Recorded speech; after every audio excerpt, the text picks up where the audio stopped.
A friend of mine who's a huge YouTuber told me that YouTubers move every 6 to 18 months. So let's go house hunting with us. You're watching the Bear Pantry Show. You guys, I'm not gonna give you a clickbait title and not tell you the truth right away. So we're not moving.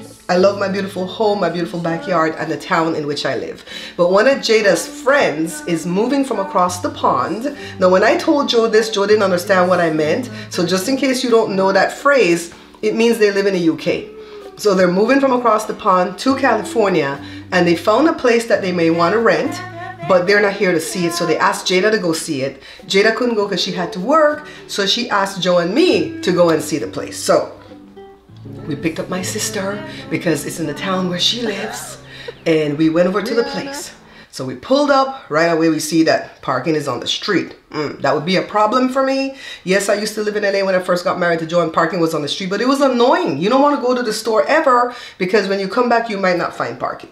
So it wasn't like crowded. We could find parking, but not right in front of the place. So we're walking down the sidewalk, and Joe's filming with his GoPro because we're going to film for her, and I'm going to edit a whole video, which I did. I edited a 9-minute video showing her all the negatives and the positives. And I feel like I did a really good job being her eyes, right? Plus we put her on WhatsApp, FaceTime type thing so she could see, but you can still only see so much in that. The videos, I think, tell the real story. You know how they say a picture is worth 1,000 words? That's not true. 1,000 words is worth 1,000 words, okay? So I wrote her 1,000 words as to, you know, the positives and the negatives for this place. So my sister stopped because she saw this handsome young man sitting on this step and asked her if that was the place that was doing the open house. They have open houses now for rentals, guys. So we walked in. So there's a house in the front, which is a duplex, which means, you know, one family lives on one side and another family lives on the other side.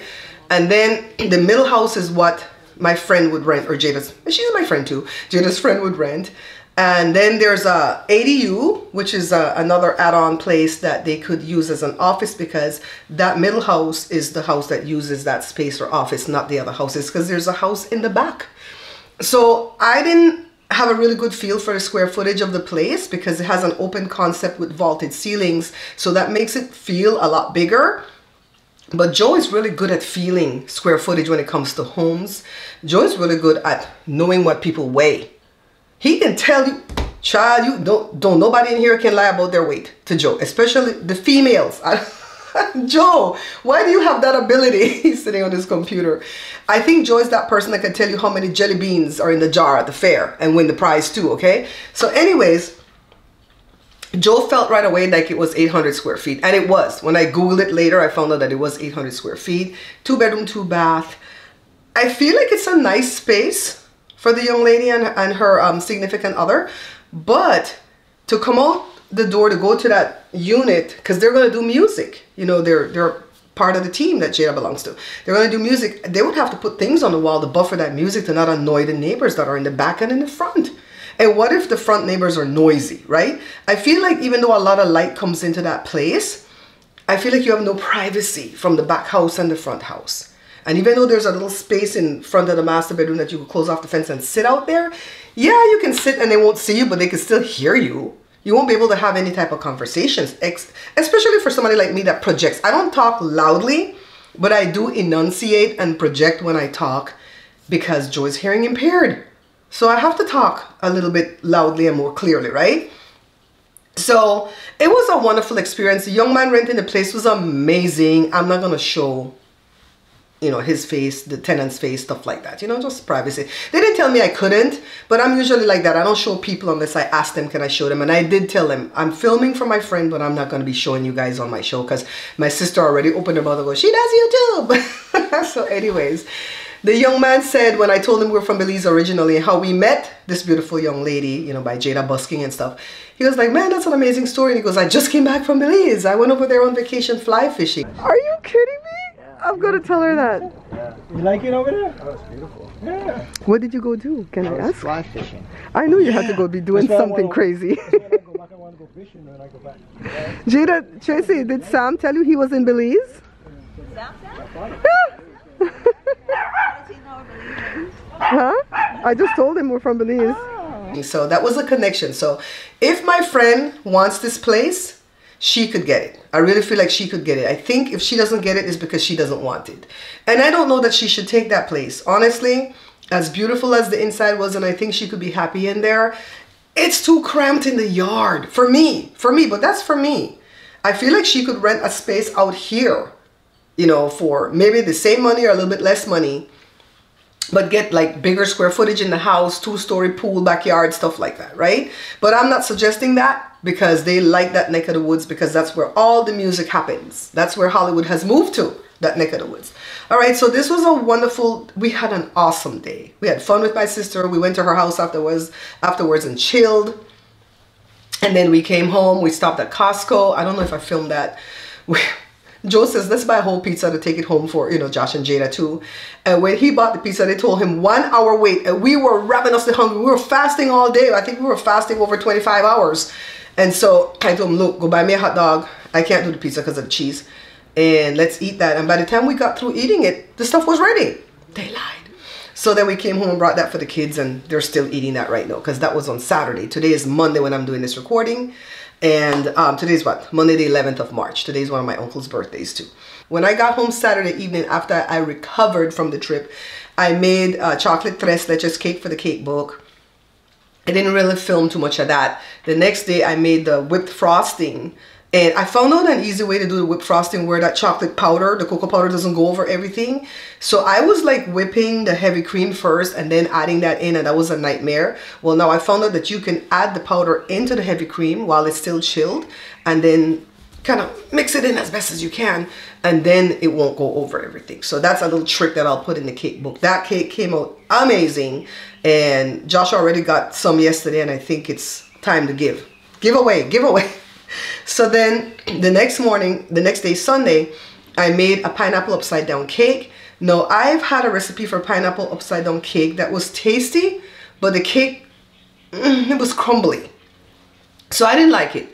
I didn't like the way the pineapples and the maraschino cherries bled on top of the cake, making it ugly. I didn't like that the cake didn't have much height to it. It was more like a pancake batter that was making the cake part, because most people, when they do pineapple upside down cake, they use box cake, right? But I don't want to do that for my cake book, you know? So I found a recipe that was so amazing. Well, Jada found one that she liked better, where you put like pineapple jello, but you don't make it into jello. It's the powder on top with some marshmallows, and then you put the pineapples in. I like marshmallows, but I don't think that works for me on that. So I did it this way. I used this pie dish. Beautiful pie dish. I wish that I could have had this in the picture of the book, but because you have to flip it over, I just ended up cutting the cake and stuff to make the picture, right? So I drained the juice off of the pineapples, and normally I will put that in the cake, but this time the cake didn't call for that juice. So I set it aside to put it in a bottle to take in the picture, and I think one of us will drink it or something. So I patted all the pineapple slices dry, and I did that with the maraschino cherries so they wouldn't bleed. Who would have thunk, right? So first of all, I think I started with a 1/4 cup of butter melted, and I did not use a cast iron skillet. I don't like the way it caramelizes the stuff on the bottom, make it stiff. So I used the pie dish, put the butter in there, and kind of swished it around like if I'm flouring the dish. Then I sprinkled brown sugar all over it evenly. And then I laid down my pineapples and cut some to put it. I never thought about putting some on the side. I'm so dumb. I usually just get rid of the other pineapple pieces from the can or eat it, right? So I cut it and I put it upside down so we could put the cherries there too. And usually I put the cherries just in the hole of the pineapple. No, I put it in every crevasse that I could see, in every crevice.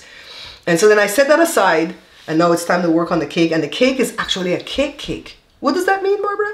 It means it's the kind that you have the cream, the butter, and the sugar. It's not just like toss some ingredients together and make like a batter, like a pancake batter, right? So I had the cream. I think it's 1/2 cup of butter. I'll put the ingredients below for you guys. 1/2 cup of butter to what? Sugar, white sugar, a little bit of white sugar, 3/4 cup of white sugar. And I had to cream that. And then I added the extract. And then, you know what? I'm dumb. I should have put pineapple extract. How am I so dumb putting vanilla? Because the recipe called for vanilla. I could have put pineapple extract. I have that. You know I like to make things unique, right? So in the book, I'll probably put vanilla though, because people are not going to have pineapple extract in their pantry. So then I put the eggs, just a couple of eggs. And then the dry ingredients is flour, salt, and baking powder. And then the liquid ingredients is milk, regular milk, not buttermilk, with sour cream. And it's a third cup of the sour cream and a third cup, and I put lactose-free milk. I don't know why, because the sour cream already messed that up for me. Just mix that into a liquid, and then you add the dry and the wet alternately. I like to say do it in 3, but I think I did this in 2. I was already tired. I wanted this cake in the oven. Put it in the oven. The recipe said 45 minutes. I needed 55 minutes for this one. I don't know, my oven's kind of slow or something right now. And it baked just lovely and evenly. You know, when your cake doesn't bake evenly, sometimes the thing is too small, right? But this thing was good size. So then I let it cool I let it cool enough that I could touch it and flip it without burning myself. So I want to say maybe 10 minutes. I let it cool on the cooling rack. And then I put this glass thing, because it was wide enough and flat enough, and I held it, and I didn't show that. I didn't have the camera on for that. Carefully flip that sucker over, and I let it sit there and cool for another 20 minutes before I used my cake lifter, and I lifted it onto the platter that I wanted it to be on. Why didn't I flip it onto the platter? Because the platter was a lot smaller than that cake holder thingy, and I felt like I might miss and half of it go on the counter, and then the cake would break. So that's why I put it on a flat thing. So then I put it on the platter, and I still had sunlight. You know, time changed Saturday night, but this was like 4 in the evening and I still had sunlight. So I ran outside. Me and Joe were out there, and I did all kind of poses. Put the little piece in the front, the big cake in the back. I did all type of stuff in the backyard and the front yard. And in the long run, Joshua, what did Joshua pick? No, that one was in the front yard. I didn't go in the backyard for the pineapple upside down cake. The tres leches I did backyard and front yard, and I didn't like the coloring for the tres leches in the backyard, but Joshua loved it, and I always go with what Joshua says because he's an artist. He's got an eye for these things, and sometimes I'm too focused on what's going on in the background, and he's focused on the cake, which is what the person who buys the book is going to be focused on, right? So as of today, I have 3 cakes left out of 35 cakes to do. And I still have to do another cake. Whatever cake is going to be on the front of the book, it's going to have to be one of the cakes that's in the book. But I didn't take a picture of the front of the book yet because my mindset wasn't there. Plus, I wanted to lose weight. Look, this is loose now. And I want Jada to darken my hair. There's a lot that I want to do to take my picture for the book cover. So whatever cake it is, I'll just have to make that cake again. That's how it is, right? So Jada's back. I was trying to tape this before Jada got back. Give me a second. Don't forget to pick up your potable and dry mix. And remember, I already have everything in here. All you have to do is add butter, egg, and milk. And you don't even have to add the egg if you're allergic or if you don't like egg, all right? Remember, if you're not going to put the egg, you're going to put a little bit more milk. And if you don't want to form them into the circles, you can make them into bars. You can customize them even more by adding raisin or dried cranberries or milk chocolate chips or white chocolate chips or both of them together or nuts, whatever you want to add, all right? Pick up your dry mix today, guys. All right, Jada came in and Cora's yelling at the door. So I think, come back to what we did in the early part of the video. I think I want that as a job. Jada, I want that as a job. If all your friends are moving from the UK over here and they have to go see a place, tell them to send me. The mom that goes and looks.